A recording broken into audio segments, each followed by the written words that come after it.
Hare Nama eva kevalam kalo nasteva nasteva nasteva gatiranyata.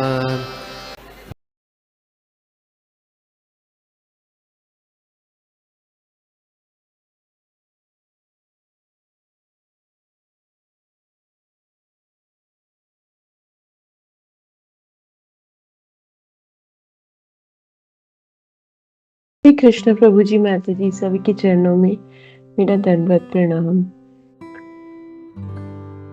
माता जी, मैं start कर सकते हैं? जी माता जी। हरे माता जी, कृष्णा। आप दिख नहीं रहे, माता वीडियो जी, नहीं आ वीडियो तो ऑन है। एक बार अभी माता जी। हाँ, अभी आया। अभी आ रहा। ओके। हरे कृष्णा प्रभु जी, माता जी दंडवत प्रणाम। आप सभी वैष्णवों के चरणों में मेरा कोटि कोटि प्रणाम। प्लीज आप मुझे ब्लेसिंग्स दें कि मैं भागवतम के बारे में भगवान की ग्लोरिफिकेशन के लिए कुछ अपने गुरु की ब्लेसिंग, श्रील प्रभुपाद की ब्लेसिंग से, आप सबकी ब्लेसिंग से कुछ बोल पाऊँ। हरे कृष्णा। मेरे अंदर योग्यता तो नहीं है, पर ये सेवा इतनी मिलती है तो फिर ऐसे लगता है कि हाँ, ये एक मौका मिलता है मैं भागवतम के बारे में पढ़ने का और समझने का और बोलने का, और बहुत अच्छा सेल्फ रियलाइजेशन भी होता है इसमें। तो that's really wonderful. Thank you so much. Hare Krishna. ॐ अज्ञानं त्रिमिनान्धस्य ज्ञानाञ्जनशलाकया चक्षुरुन्मिलितं येन तस्मै श्रीगुरुवे नमः। श्रीचैतन्य मनोभीष्टं स्थापितं येन भूतले स्वयं रूपं गदामह्यं ददाति सपदान्तिकं। वन्देऽहं श्रीगुरू श्रीयुतपदकमलं श्रीगुरुवैष्णवाञ्च श्रीरूपं साग्रजातं सगण रघुनाथान्तं सञ्जीवं साद्वैतं सार्वभूतं परिजन सहितं कृष्ण चैतन्य देवं श्री राधा कृष्ण पादान् सगण ललिता श्री विशाखान्तं च।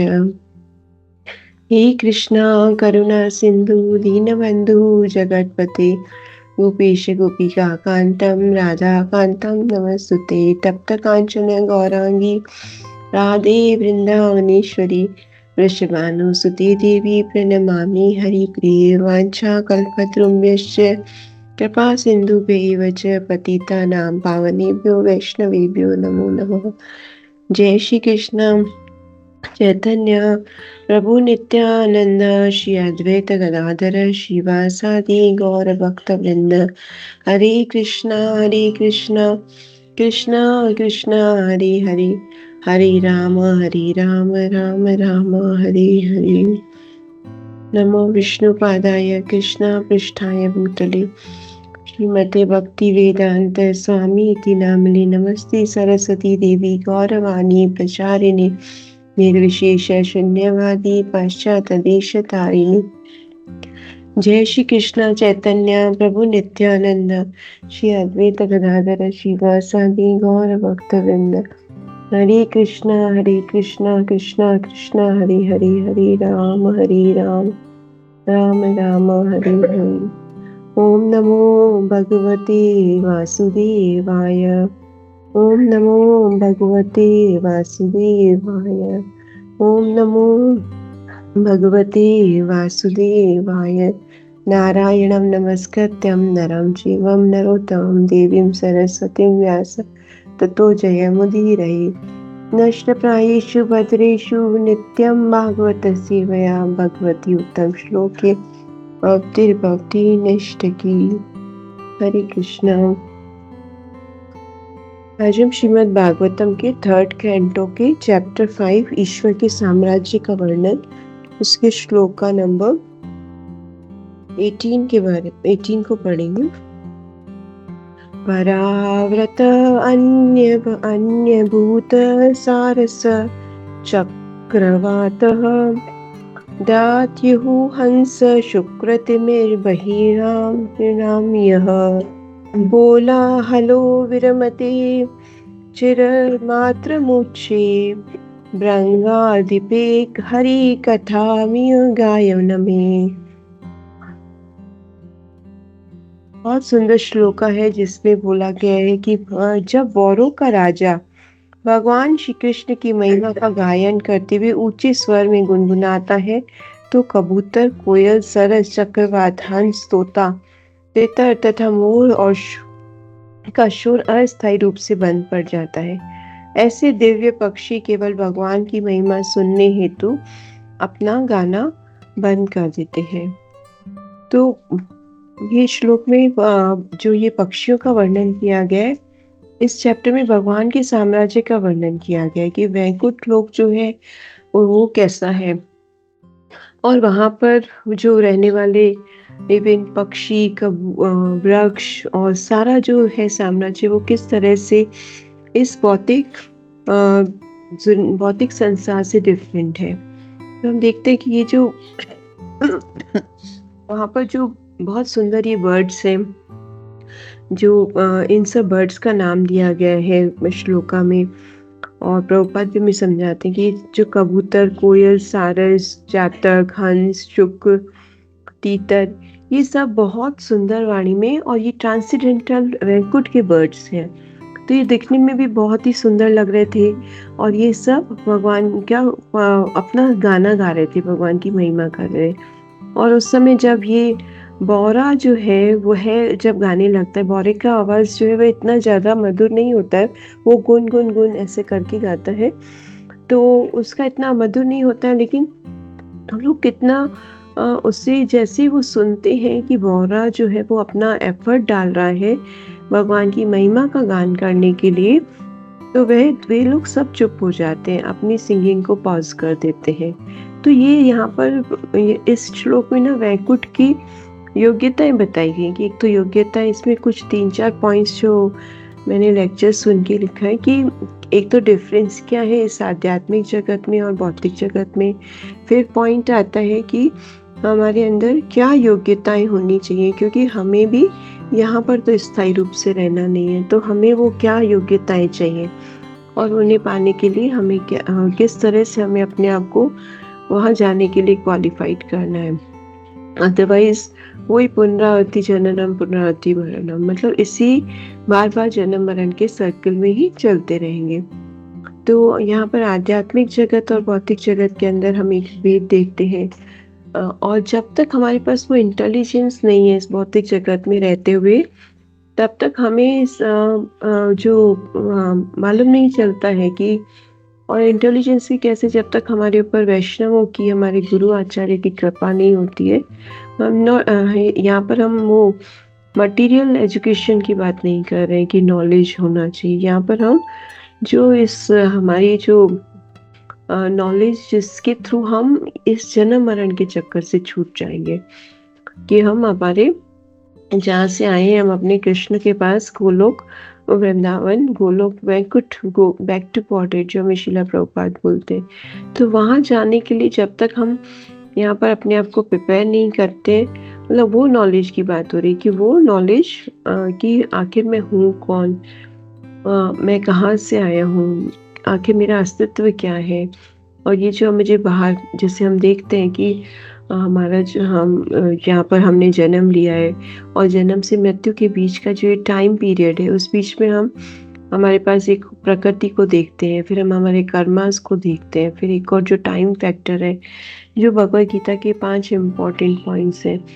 तो जब तक हम उनको, कृष्ण भगवान ने अर्जुन को पूरा नॉलेज इन्हीं 5 पॉइंट्स के थ्रू दिया है, तो जब तक हम वो नॉलेज को नहीं समझते हैं तब तक हमारे लिए ये हमारा, तब तक हम सिर्फ वही पशु वृत्ति में ही है कि वही सिर्फ आहार निद्रा भय मैथुन में और सिर्फ इंद्रिय तृप्ति के सुखों में ही लगे हुए। तो हम देखते हैं कि यहाँ पर जब हमें वो नॉलेज का पता चलता है कि आखिर ये एक जड़ चीज है और दूसरी परा और अपरा शक्ति जो भगवान की बोलते हैं कि, और हम जीव आत्मा जो है वो तटस्थ शक्ति के ऊपर है और आध्यात्मिक जगत में, लेकिन हम देखते हैं कि ऐसा नहीं है, सारी चीजें जो है वो चेतन है, सब में कॉन्शियसनेस है। इवन वहाँ के जो वृक्ष हैं, जैसे प्रभुपाद भी यहाँ पर समझा रहे हैं कि वहाँ पर जो है वैकुंठ, ये श्लोक वैकुंठ के परम स्वभाव को प्रकट कर रहा है। वहाँ पर पक्षियों में और मनुष्यों में कोई अंतर नहीं है। आध्यात्म आकाश की स्थिति है कि हर वस्तु आध्यात्मिक और चित्र विचित्र है। आध्यात्मिक विविधता का अर्थ ये है कि हर वस्तु चर है, कुछ भी अचर नहीं है। यहाँ तक कि वृक्ष, भूमि, पौधे, फूल, पक्षी, पशु सारे कृष्ण भावनामृत के स्तर पर होते हैं। और वहाँ पर वैकुंठ की यही विशेषता है कि इंद्रिय तृप्ति का प्रश्न ही नहीं उठता है। तो यहाँ पर ये पॉइंट्स आते हैं कि आध्यात्मिक जगत में और यहाँ पर क्या डिफरेंस है, कि सब जो वहाँ पर है सब चीज़ों में कॉन्शियसनेस है। और कॉन्शियसनेस भी कैसा, कृष्ण कॉन्शियसनेस है। वहाँ पर किया गया सारे कार्य जो है, जो भी वो चल रहा है वहाँ पर, सब भगवान कृष्ण की सेवा के लिए चल रहा है और कुछ भी जड़ नहीं है। और सब की सब चीज़ें ट्रांसेंडेंटल हैं और सब जो है वो वहाँ पर प्योर डिवोटीज हैं। किसी में किसी के प्रति कोई ईर्ष्या नहीं है। जैसा कि हमने इस श्लोक में भी देखा कि जो सारे कबूतर हैं, सारस है, मोर है, वो सब अच्छा गाना गाते हैं, पर वो ऐसा नहीं उसके साथ ट्रीट करते हैं भौरे के साथ में कि नहीं नहीं तुम तो अच्छा नहीं गा रहे। जैसे ही वो सुनते हैं कि वो भगवान की महिमा का गुणगान करने का प्रयास कर रहा है, तो वो अपने आप को सब चुप करा देते हैं और उसे गाने के लिए, भोले को गाने के लिए इनकरेज करते हैं।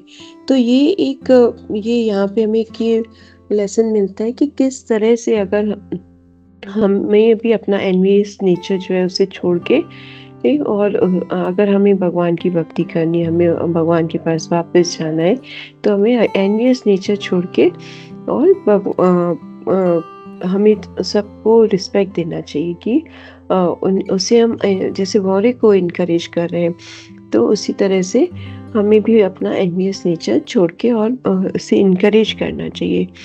दूसरा हम देखते हैं कि भगवान यहाँ पर जो है सब हम कार्य करते हैं अपने सेंस ग्रेटिफिकेशन के लिए, लेकिन वहाँ पर सारे कार्य जो होते हैं वो भगवान की इच्छा के लिए, भगवान की तृप्ति के लिए करते हैं। जैसे कि हम देखते हैं कि श्लोकास में भी बताते हैं कि भक्ति का अर्थ क्या है। जब हम भक्ति के प्योर भक्ति के प्लेटफॉर्म पे आते हैं, अभी तक जैसे हम मटेरियल उसमें कितना, ये प्रभुपाद जी में एक डिफरेंस भी समझाते हैं कि जो वर्शिप, पूजा करना और भक्ति करना, दोनों में कितना डिफरेंस है। पूजा करना इन द सेंस जो हम मटेरियल उसमें, मतलब यहाँ पर कृष्ण कॉन्शियसनेस में आने से पहले सोचते थे कि हाँ हम भी तो भगवान की पूजा कर रहे हैं ना, पर दैट वाज कि वो सिर्फ वो अपने उसके लिए करते थे कि बस भगवान के लिए कुछ ऑफर करना है, तो उसके पीछे हमारा एक वो, जैसे मैं अपने लिए बोलूँगी कि एक वो रहता था कि हाँ भगवान से कुछ चाहिए इसलिए भगवान की सेवा करनी है, भगवान को कुछ भोग लगाना है। मतलब वो भी ऐसा नहीं होता था कि एवरीडे हम लोग भोग सर्व कर रहे हैं या और खाना भी बना रहे हैं तो सिर्फ अपने खाने के लिए बना रहे हैं। तो ऐसा लगता है कि वो सिर्फ ऊपर से लाइक खाली वो कुछ पाना है इसलिए वो करना है। लेकिन यहाँ आकर हमें प्रभुपाद जी के शेल्टर में हमें ये समझ में आता है कि आखिर में वो भक्ति क्या है। जैसे हम भक्ति रसामृत सिंधु में भी ये बोलते हैं कि सर्वोपाधि विनिमुक्तम तत्पर्तेन निर्मलम ऋषिकेन ऋषिकेश सेवनम भक्ति उच्यते। कि किस तरह से भक्ति का अर्थ क्या है कि समस्त इंद्रियों के स्वामी पूर्ण पुरुषोत्तम भगवान की सेवा में सभी इंद्रियों को लगाना। और जब आत्मा भगवान की सेवा करती है तो उसके अंदर दो इफेक्ट हो जाते हैं कि वो एक तो मनुष्य जब वो सारी भौतिक उपाधियों से मुक्त हो जाता है और भगवान की सेवा में लगे रहने से उसकी इंद्रियां भी शुद्ध होने लगती हैं। नहीं तो फिर क्या है कि आत्मा के अंदर वही सेंस ग्रेटिफिकेशन, कुछ ना कुछ पाने की चाहना रहती है और वो उसके साथ जब हम अंत समय में प्राण त्यागते हैं तो फिर उसी इच्छाओं के उसमें फिर से वापस संसार में 84 लाख योनियों में आकर फंस जाते हैं। तो ये डिफरेंस आता है कि यहाँ पर तो इसलिए जितना हो सकता है उतना हमें जितना पॉसिबिलिटी है हमें अपना पूरा 100% सिंसियरली कृष्ण कॉन्शियसनेस को फॉलो करने की आवश्यकता है। Otherwise the Maya Devi is so powerful कि एक ही झटके में वो पूरा उसको हमारा जो डिवोशन है वो गुम हो जाता है। तो ये देखते हैं हम कि और फिर वापस उसी में गुम जाते हैं कि ये चीज़ चाहिए, ऐसा नहीं है या ये प्रॉब्लम्स है। और यहाँ हम देखते हैं कि पूरा टाइम एंजाइटी लगी हुई है, एक के बाद एक इच्छाएं। तो दुखालय अशाश्वतम है, लेकिन वहाँ पर हम देखते हैं ट्रांसेंडेंटल वर्ल्ड में किसी को कोई चिंता नहीं है। और दूसरा जैसे हम देखते हैं कि यहाँ पर जो बिल्डिंग्स होती हैं वो सीमेंट की बनी होती हैं, लेकिन वैंकुट में जो बिल्डिंग्स हैं वो चिंतामणि ज्वेल की बनी हुई है। तो इसके ऊपर एक पॉइंट आता है कि जैसे एक बार जब भगवान अभी अवतार नहीं लिया था कृष्ण रूप में, तब उस समय जो ऐसा लेक्चर्स में सुना कि जो वहाँ पे जो ब्रज में काफ़ी सारा ये सब कुछ अनर्थ चल रहा था। तो गाय जो है वो ब्रह्मा जी को जाके निवेदन करती है कि आप कुछ करें, हमें प्रोटेक्शन दें। तो वो उनको लेकर शिव जी के पास जाते हैं। फिर शिव जी के साथ भगवान नारायण के पास जाते हैं। फिर नारायण उन्हें भगवान बोलते कि नहीं, हम और कृष्णा के पास जाएंगे। तो वहाँ पर ये आता है कि जब ब्रह्मा जी और सब लोग आते हैं और गोलोक के द्वार पर होते हैं, तो वहाँ पर जो है गोपी है वह उन्हें रोकती है कि आपको क्या काम है, क्यों अंदर जाना है। तो वो बोलते हैं कि अच्छा मैं तो ब्रह्मा हूँ, मुझे भगवान से मिलना है। तो शी सेज कि देखो आप पीछे कितने सारे ब्रह्मांड में कितने सारे ब्रह्मा हैं, आप कौन से ब्रह्मा है। तो इस तरह से तब ब्रह्मा जी को बहुत ह्यूमिलिटी ऐसा फील होता है कि उन्हें लग रहा था कि मैं तो बहुत बड़े पोस्ट पे हूँ। लेकिन तब इतने सारे ब्रह्मांड हैं और इतने सारे ब्रह्मांडों में अलग अलग ब्रह्मा है, कोई 4 मुख वाले हैं, कोई 2 मुख वाले हैं, तो इस तरह से कोई 10 मुख वाले हैं। तो इस तरह से ना बहुत सारे ब्रह्मांड हैं और ब्रह्मांडों में बहुत सारे, सब ब्रह्मांड में अपने ब्रह्मा जी हैं। तो और फिर जब वो अंदर जाते हैं तो वहाँ पर इंद्र को भी ऐसा फील होता है कि जो वहाँ पे गोपियाँ हैं, तो उन्हें जो पैरों के बिछे हैं वहाँ पर उनको वो रूबी डायमंड्स और जो बहुत वो वाले ये ज्वेल्स होते हैं, वो उनके पैरों के बिछिए में उनको वो पहने हुए हैं। तो ही वॉज जस्ट थिंकिंग कि ऐसा हो तो मैं अपने फोरे सर मुकुट में लगाऊं, मेरे पास हो तो लेकिन उनको जो गोपियाँ हैं वहाँ पे सब जो भी सब है, पशु पक्षी हैं और जो भी है वो सब भगवान की, उन्हें ये जो चीज़ें हैं इनसे इतना लेना देना ही नहीं है कि उनको क्या पहना हुआ है। उनका सिर्फ और सिर्फ वो ये कि वे भगवान की सेवा में लगे हुए हैं। तो हम देखते हैं, लेकिन स्वर्ग के जो सुख है, स्वर्ग में भी एक इच्छाएं हैं कि इस अप्सराएं हैं और देवता हैं, जो सब जो है वो सुखों के पीछे वो भाग रहे हैं। लेकिन हम देखते हैं कि वैकुंठ का जो है वो हर चीज़ जो सिर्फ और सिर्फ भगवान की सेवा में लगे हुए हैं। और इस तरह से वो इंद्र को भी ऐसा फील होता है कि अरे ये तो मुझे लगाना चाहिए था।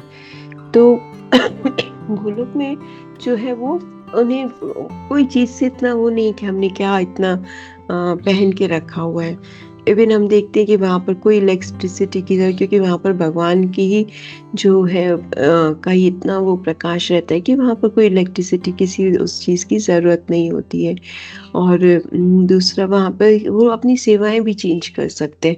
किसी को कुछ मन हुआ कि मुझे भगवान के लिए ऐसी सेवा करनी है, तो इवन वो उनके अंदर इतनी पावर होती है कि वो अपने अपने फॉर्म को भी चेंज करके भगवान की सेवा में लगा सकते हैं। तो और जो यहाँ पर जैसे हमें डिवोशनल भक्ति करने के लिए भी हमें एफर्ट डालना पड़ता है, और वो भी हम मतलब पूरी तरह से डाल नहीं पाते हैं कि अच्छा करना है। तो मतलब जैसे हम साधना भक्ति के उसमें ही मतलब करना है तो हम वो कर रहे हैं, लेकिन वहाँ पर जो है वो डिवोशनल सर्विसेज भी भगवान के उसकी सेवा में ना स्वतः ही सारे कार्य होते हैं। और इवन वहाँ पर कुछ या जैसे हम संसार को बोलते हैं दुखालय शाश्वतम, लेकिन उधर पूरी तरह से पूर्ण आनंद ही आनंद है। इवन वहाँ पर जो वो पेन है, जैसे सेपरेशन का भी पेन है, फीलिंग्स है, तो वो भी ब्लिसफुल है। तो इस तरह हम देखते हैं कि वो पूरा जो आध्यात्मिक संसार है भगवान का, वो एक अलग ही ब्लिसफुल, एक अलग ही भगवान की प्लेजर के लिए वहाँ पर सारे कार्य होते रहते हैं। और इसके बाद दूसरा पॉइंट ये आता है कि अब हमें ये जैसे यहाँ पर हमें ये एग्जाम्पल से पता चला कि बौरा जो है वो किस तरह से भगवान का गुणगान करने का प्रयास कर रहा है, और सारे पक्षी जो है वे उन्हें सहायता कर रहे हैं कि वे अपनी ध्वनि को, अपनी आवाज को बंद कर देते हैं। तो हम यहाँ पर देखते हैं कि हमारे पास भी हमें अब वैकुंठ के लिए जाने के लिए हमें योग्यताएं क्या क्या चाहिए। तो हमने वैकुंठ का वर्णन भी देखा कि वैकुंठ में ऐसी चीजें हैं। अब इंद्रियों और इंद्रियां हैं तो इंद्रियों की तृप्ति का वहाँ पे कोई प्रश्न ही नहीं उठता है, लेकिन यहाँ में इंद्रियों का इस सेंस ग्रेटिफिकेशन के लिए वो हमारा खत्म नहीं होता है। और उसके बाद भी हम देखते हैं कि जब हम अपनी इंद्रियों को भगवान की सेवा में, या हम अपने एक्सपीरियंस से भी फील कर सकते हैं कि जब हम अपनी इंद्रियों को भगवान की सेवा में लगाते हैं तो ये धीरे धीरे संतुष्ट होने लगती है, नम्र होने लगती है, और इस तरह से हम उसमें चलने लगता है। जैसे हम देखते हैं कि और इस भौतिक, जैसे कि ईशोपनिषद में भी एक बहुत अच्छा पॉइंट आता है इसके बारे में कि हम इस भौतिक संसार को जो है उसकी तुलना एक सागर से की गई है, और मनुष्य को एक नाव के शरीर को एक नाव बोला गया है। और फिर इसके अंदर इसका जो इसलिए और इसका निर्माण जो है विशेषकर इस सागर को पार करने के, भौतिक संसार को एक सागर बोला गया है, इस शरीर को एक नाव बोला गया है, और इस नाव का निर्माण किया गया है इस सागर को पार करने के लिए। और जो वैदिक शास्त्रों में बोला गया है कि जो आचार्य और साधु हैं, जो शिक्षक हैं, हमारे जो गुरु महाराज हैं, वे जो है वो दक्ष नाविक है। नाविक मतलब वो नाव को चलाने वाले हैं, और वो उसमें पूरी तरह से योग्य है। तो वो हमें इस संसार से बाहर निकालने के लिए, जो भव सागर है, जो इतने सारे दुखों कलेशों से भरा हुआ है, उससे बाहर निकालने के लिए है। और मनुष्य शरीर के अंदर जो ये इतनी सारी सुविधाएं दी गई हैं वो पवन के समान है, जो नाव को सुचारू रूप से चलाने के लिए सहायता करती है। लेकिन और इतनी सारी हमें सुविधाएं दी गई हैं हमें कि भगवान की दया से कि हम भक्ति कर सकते हैं, हम भगवान के भक्तों की सेवा कर सकते हैं। हम आज की तारीख में तो बोलूँगी कि इतना भगवान ने कृपा की है कि हम एक लेक्चर के लिए डालेंगे कि ये लेक्चर हमें सुनना है इस श्लोका के ऊपर, तो उसके लिए कितने सारे लेक्चर्स आ जाते हैं। फिर किसी के पास टाइम कम है तो वो छोटे में शॉर्ट फॉर्म में भी उसका समरी आ जाता है, और किसी को अच्छे से सुनना है तो उस तरह से आ जाते हैं। तो there is a lot of, इतनी सारी सुख सुविधाएं भगवान ने दी हैं कि हम उठते बैठते दिन रात हम भगवान का थैंक्स करें तो भी कम है। तो लेकिन फिर हमें इन सुख सुविधाओं का उपयोग कैसे करना है कि हमें उसे भगवान की, क्योंकि इंटरनेट और ये सब जो भी चीज़ें उसके दो तरह से हो सकता है कि हम या तो सिर्फ टाइम पास कर रहे हैं, और या फिर हम उसे भगवान की सेवा में लगा रहे हैं। और कभी जैसे बहुत स्ट्रॉन्ग वो सुनना है तो प्रभुपाद जी के लेक्चर हैं कि सम टाइम कभी कभी मन ऐसा हो जाता है कि कहीं पर भी वो स्थिर नहीं हो पाता है या इतना डिस्टर्ब हो जाता है, तो प्रभुपाद जी के लेक्चर्स से बहुत बहुत फ़ायदा मिलता है, क्योंकि उनकी आवाज़ में एक अलग वो व्हाट आई से कि बहुत केयरिंग, एक लव का वो रहता है कि और मन शांत हो जाता है। कभी हमें भगवान की कीर्तन सुनना है तो वो हम सुन सकते हैं। तो इट्स अ वेरी लाइक इतनी सुख सुविधाएं देने, और ईशोपनिषद में जैसे बोला गया कि अगर इतनी सुविधाएं होने के बाद भी अगर हमने भगवान की भक्ति नहीं करी है तो फिर हमने भगवान के साथ हमने अपने आप को आत्म साक्षात्कार के, भगवान को जानने के लिए भगवान की सेवा में, भक्तों की सेवा में, अपने गुरु महाराज की सेवा में लगाने का प्रयास ही नहीं किया, तो फिर तो ये जैसे ऐसा हो गया जैसे सुसाइड करने के बराबर हो गया। तो दैट इज़ वेरी अमेजिंग कि हम उस ग्रेटिट्यूड मोड में रहें और भगवान की सेवा में अपने आप को लगाएं। फिर यहाँ पर प्रभुपाद जी ये भी बताते हैं कि भौतिक जगत में एक ऐसा है कि गधा जो है वो भी अपनी ध्वनि का आनंद लेता है, लेकिन वैकुंठ लोक में मोर, चक्रवाक, कोयल जैसे उत्तम पक्षी भी भौरे से भगवान की महिमा की ध्वनि सुनना अधिक पसंद करते हैं। भौतिक जगत का बताया कि जैसे कोई भी किसी की प्रशंसा करता है, या गधा जो है वो खुद में खुश होता है कि मैं कितना अच्छा गाना गा रहा हूँ। और कोई किसी की प्रशंसा करता है तो वो समझने लगता है कि हाँ, इसके लिए तो मैं ही हूँ, इसलिए मेरी इतनी प्रशंसा की जा रही है। लेकिन वास्तव में ये सब किसकी वजह से होता है कि भगवान की असीम कृपा होती है, तो हम कुछ ज़रा-सा थोड़ा-सा कर पाते हैं, या खुद ही खुद के मुँह मियाँ मिट्ठू बनते हैं कि अच्छा मैं तो बहुत बढ़िया हूँ, मैं तो बहुत अच्छा कर लेता हूँ। तो दैट इज़ द कि भौतिक जगत में ऐसा चलता रहता है, लेकिन वैकुंठ में हम देख रहे हैं कि किस तरह से सब भगवान की महिमा और भगवान की ही उसमें प्रेम में डूबे हुए हैं। और फिर आता है कि वैकुंठ में श्रवण कीर्तन इत्यादि से प्रारंभ होने वाले भक्ति के सिद्धांत अधिक प्रमुख है, कि जैसे हमारा भी वही है कि हम जो नवदा भक्ति भगवान ने बताई है, प्रभुपाद जी ने, कि नवदा भक्ति के थ्रू ही हम भक्ति के लिए आगे बढ़ पाते हैं। और श्रवणम और कीर्तनम को क्यों इतना इम्पोर्टेंस दिया गया, क्योंकि वो हम बद्ध अवस्था में सिर्फ वो ये दो ही प्रोसेसेस ही काम कर पाते हैं, और कुछ के ऊपर हम आगे कर ही नहीं सकते। क्योंकि जैसे हम विष्णु स्मरण बोलें तो विष्णु स्मरण भी तब होगा जब हम भगवान के बारे में इतना सुनेंगे, कीर्तन करेंगे, तो हमें वो भगवान का स्मरण होगा अंदर से।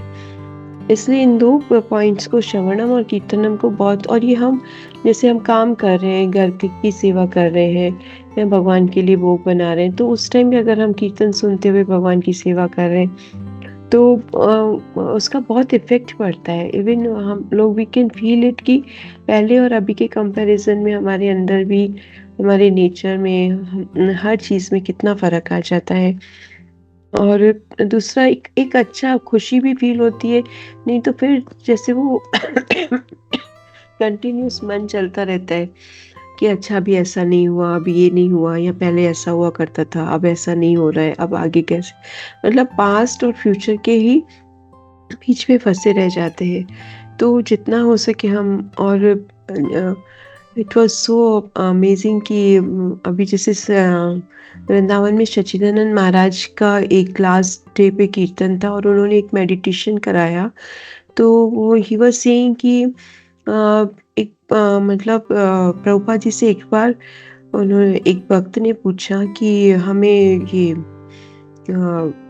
कि हम भगवान को कैसे पा सकते हैं। तो उन्होंने बोला कि अपना हृदय की ना सफाई करनी है, लाइक कि हार्ट में ना जहाँ पर भी डस्ट है उसको निकालना है। तो वो बोले नहीं, मुझे नहीं फील होता है कि कहीं मुझे डस्ट है, या मतलब हाँ, नो ही वाज आस्किंग कि मैं भगवान को कहाँ देखूं। तो प्रभु बोले कि तुम्हारे हृदय में ही है भगवान। कृष्ण कहाँ है? बोले कृष्ण तुम्हारे हृदय में ही है।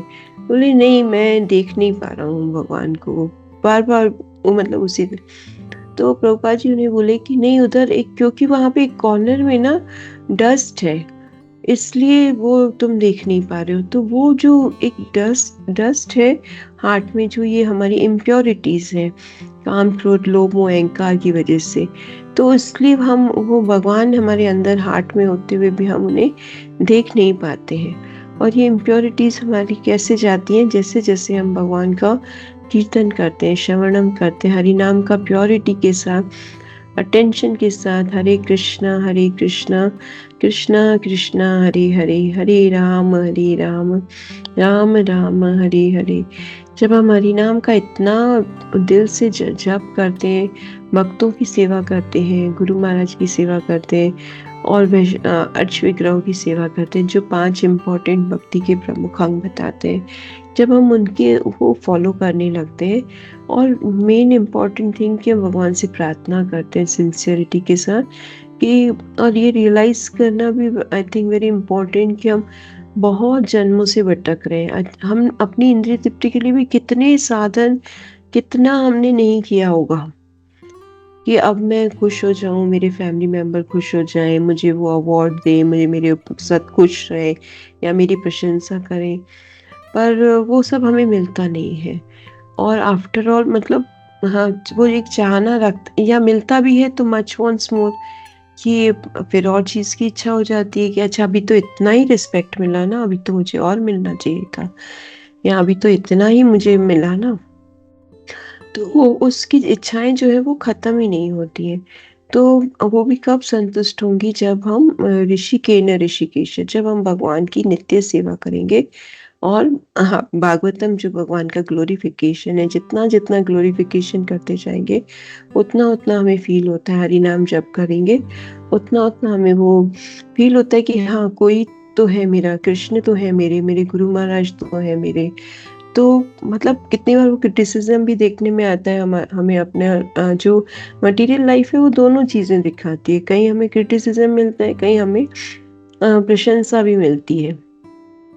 तो प्रशंसा के टाइम तो हम बहुत खुश हो जाते हैं टेम्पररी के लिए, लेकिन जब क्रिटिसाइज करते हैं तो फिर हमें ब्लेम गेम शुरू हो जाता है कि नहीं, मेरी गलती नहीं थी, मैंने तो ऐसा नहीं कहा था। तो इन सब चीज़ों से बचने का एक ही उपाय है कि हम पूर्ण तरह से भगवान के चरणों की शरण लें। और जो नवधा भक्ति का हमें बहुत सिंपल प्रोसेस श्रवणम कीर्तनम बताया गया है, उसे करते रहें।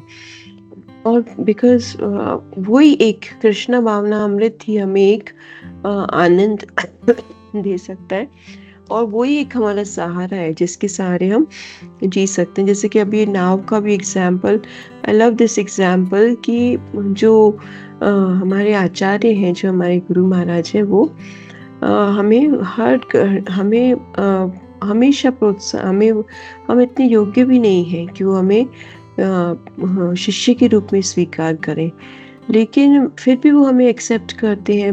इतनी हजारों गलतियां होने के बाद भी वो हमें एक्सेप्ट करते हैं और हमारे कर्मास को अपने ऊपर ले लेते हैं। We need to be very very thankful, very very grateful to हमारे गुरु महाराज और हमारे शिला प्रभुपाद के लिए, कि जितना भी हम गुणगान करें, बिकॉज थैंक यू तो एक ऐसा बहुत छोटा सा वर्ड है कि उससे तो मतलब कुछ एक्सप्रेस नहीं कर सकते हैं। एक एक रोम रोम, एक एक अपना कण कण से हम भगवान का थैंक्स करें, तो ही हम तो ही हम भगवान के मतलब एक प्रसन्न होकर जी सकते हैं। Otherwise that's in this material life it's very difficult to even survive, कि सारा स्ट्रगल, इतनी सारी प्रॉब्लम्स। तो आई फील कि नवदा भक्ति का सहारा लेके और भक्तों का संग, और जैसे एक लास्ट एक वो प्रेयर आती है बहुत अच्छी सी, कि प्रति जन्मे कोरी आशा चरणेर अधूरी, कि एक बार करुणा करो वैष्णव गोसाई, कि वो जो गुरु है हमारे, जो हमारे आचार्य हैं, सिर्फ उनकी ही करुणा है कि हम एक स्टेबल, एक अच्छे वो लाइफ में रह सकते हैं, कि उनके दर्शन मात्र से जो है हमारे पाप धुल जाते हैं। बोलते हैं गंगा में तो नहाएंगे तब पाप धुलेंगे, लेकिन उनके तो दर्शन मात्र से ही पाप धुल जाते हैं। तो हम निरंतर वो भगवान की सेवा करते रहे। और ये चैप्टर में हम देख रहे हैं कि इतना सुंदर वर्णन आता है वैकुंठ का, तो हमें भी मन करता है कि हमें भी एक बार तो मैं मतलब जाना ही चाहिए। कितना सुंदर वर्ड है, कोई एंजाइटी नहीं, कुछ नहीं, सब भगवान की सेवा में लगे हुए हैं। पर वहाँ जाने के लिए हमें जो है वो योग्यताएं चाहिए, हमें ये सारे कल्मशों से दूर होना है, और इंद्रिय तृप्ति की एक छोटी भी इच्छा रहेगी तो फिर वापस हमें यहाँ संसार में आना पड़ेगा। तो बेटर हम अपने गुरु की शरण में, शेल्टर में रहें। और इसके साथ ही मैं अपने वाणी को विराम देती हूँ। मुझसे काफ़ी सारी गलतियाँ हुई होंगी, तो प्लीज़ आप मुझे करेक्ट करें और क्षमा करें। आप प्रभु जी, माता जी साहब भी अपने पॉइंट्स इस ब्यूटीफुल श्लोक के बारे में वर्णन कर सकते हैं। This shloka was so amazing, कि पढ़ के ऐसे लग रहा था कि मतलब हम लोग तो ये तो वैकुंठ के बर्ड्स हैं, बट आई तो फील कि वो उनका तो ऐसा, उनकी कंपैरिजन में तो मेरे अंदर तो एक इतना 0.00 जितना भी कुछ हो नहीं होगी योग्यता, या समथिंग कि कुछ भी नहीं आता है, जैसे मूढ़ा की कंडीशन में ही है। प्लीज आप अपने पॉइंट शेयर करें। हरे कृष्णा, धन्यवाद, प्रणाम। वांछा कल्पद्रुमश्च कृपा सिंधुभ्यैव च पतितानां पावनेभ्यो वैष्णवेभ्यो नमो नमः।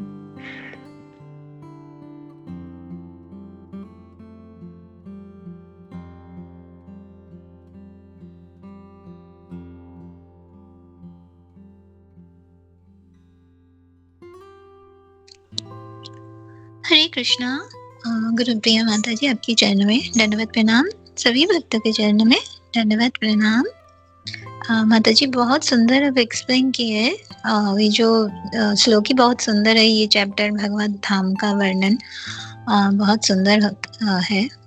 बहुत अच्छा लगता है पढ़ के।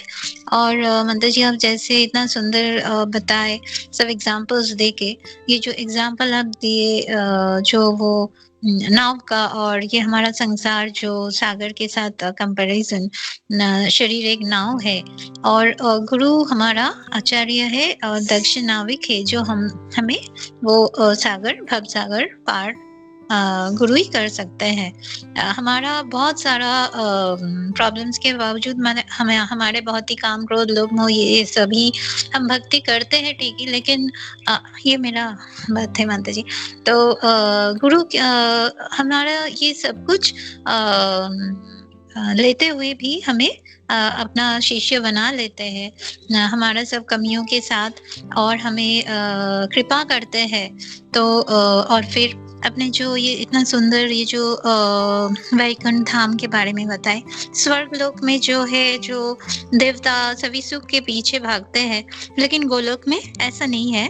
गोलोक का सभी जो सभी रहते हैं, गोलोक का वासी सब भगवान के सेवा के लिए व्यस्त है। उनके मन में ये चिंता नहीं रहता है कि हमारा सुख हम मतलब इंद्रिय तृप्ति करे, तो ये कुछ भी नहीं रहता है। और फिर गोलोक में जो बताए माता जी, जो इलेक्ट्रिसिटी नहीं है, भगवान का प्रकाश से इतना प्रकाश है, इतना सुंदर कि इलेक्ट्रिसिटी वो सब नहीं लगते हैं। और अपने जो बताए ये जो नवविधा भक्ति जो प्रभुपाद ने हमें बताए दिए कि श्रवणम एंड कीर्तनम, श्रवण अगर हम अच्छी तरह से करें तो मन को बहुत शुद्धि भी होता है और मन में बहुत आनंद भी आता है। और कीर्तन भी हमारा जो कीर्तन हम कर सकते, भगवान के सामने अगर कीर्तन करें तो मन में बहुत ये जो आनंद मिलता है, ये आनंद शुद्ध आनंद है, इसमें कोई मिलावट नहीं है। जब हम भगवान के रूप गुण और भगवान को देखते हैं, डिटीज के सामने अगर कीर्तन करते हैं तो मन में बहुत ही सुंदर एक आनंद मिलता है।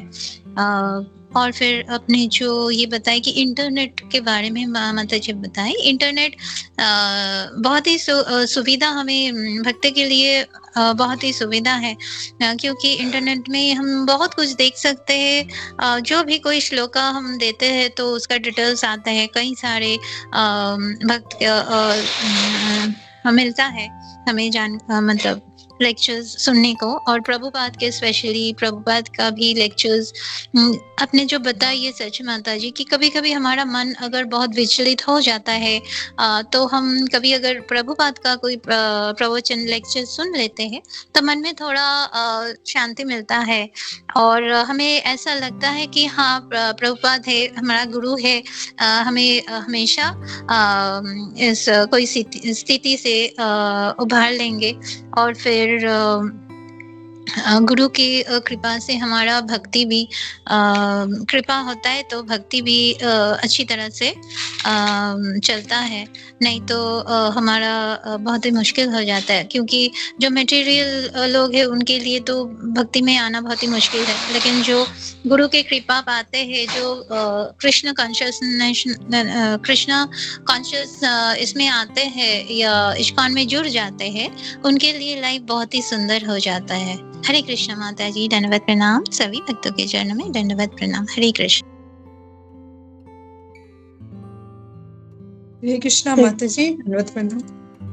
हरे कृष्ण। हरे कृष्णा, सभी भक्तों को मेरा प्रणाम।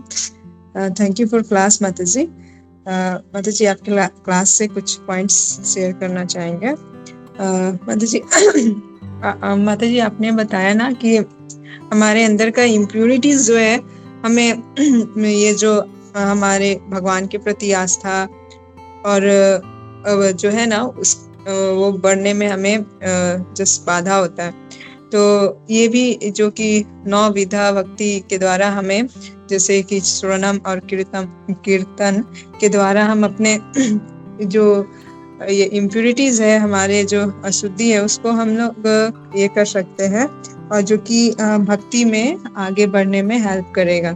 तो यही माता जी फर्स्ट टाइम मतलब शुरू जब कृष्णा कॉन्शियसनेस में आए थे तो बहुत सारा चीज समझ में नहीं आता था कैसे, या फिर भक्तों का इतना एक्साइटमेंट और ये सब जो सरेंडरेंस देखते थे ना गुरु के प्रति, भगवान के प्रति, तो समझ में नहीं आता था ये कैसे, कहाँ से, मतलब ये मतलब बनावटी है या फिर आता है मतलब।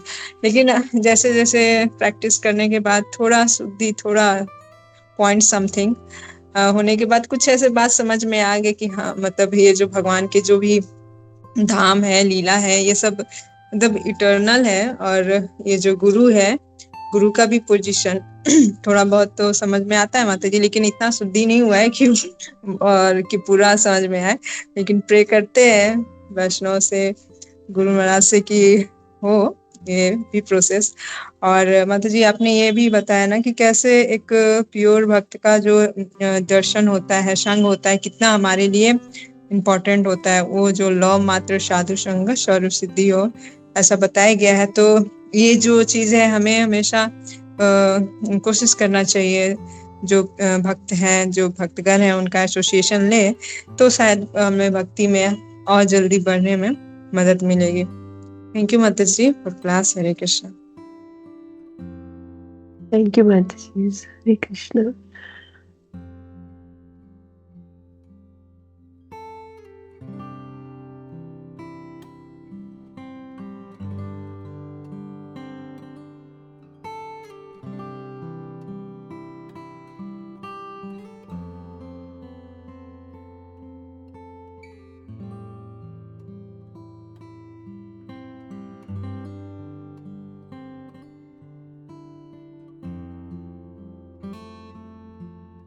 हरे कृष्णा। थैंक यू माता जी, वेरी नाइस क्लास, बहुत अच्छे जैसे हम लोग देख रहे हैं कि आज का श्लोक कितना अच्छा है कि ये जो जितने भी अच्छे गाने वाले कोयल है, जितने भी बर्ड्स हैं, दे आर वेरी, भौरे से तो बहुत ज्यादा अच्छा गाते हैं, लेकिन भौरा जब गाना शुरू करता है तो दे इमीडिएटली स्टॉप। तो वहाँ का जो मूड है वो हम देख सकते हैं कि अगर भगवान का कुछ चर्चा हो रहा है तो इमीडिएटली वो फिर सब अपना जो है गाना छोड़ के भगवान का गान सुनने लग जाते हैं। तो ने बहुत अच्छे से इसको प्रेजेंट किया। सो थैंक यू माता। हरे Krishna. Thank you very much, Prabhuji, for giving this very nice, very beautiful shloka.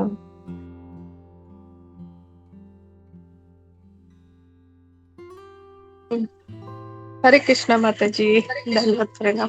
बहुत अच्छी तरह से अपने समझाया श्लोका।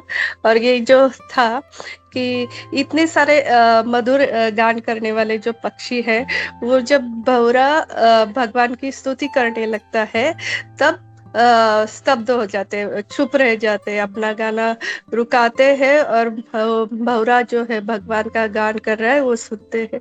तो इससे हमें ये सीख मिलती है कि हम भी जब कोई स्पीकर है जो बहुत अच्छे से अच्छा स्पीकर है और कोई जो नया है बिल्कुल थोड़ा बहुत प्रयास कर रहा है भगवान के बारे में स्तुति कर रहा है, तो भी उसका अच्छे से सुनना चाहिए। ये नहीं कि ये मुझे अच्छा नहीं लगता है तो इसका तो मैं सुनूंगा नहीं, और ये बहुत अच्छा है तो इसका मैं जरूर सुनूंगा, ऐसा नहीं करना चाहिए। ऐसे ही हमारे जो महाराज लोग है इवन वो ऐसे ही करते हैं। कोई नया भक्त भी अगर भगवान के बारे में बोल रहा है तो ध्यान से सुनते हैं, उन्हें कोई प्रणाम करते हुए दिखा तो रुक के सुनते हैं। तो ये हमें उनसे सीख मिलती है महाराज से, तो हमें भी ऐसे करना चाहिए। हरे कृष्णा।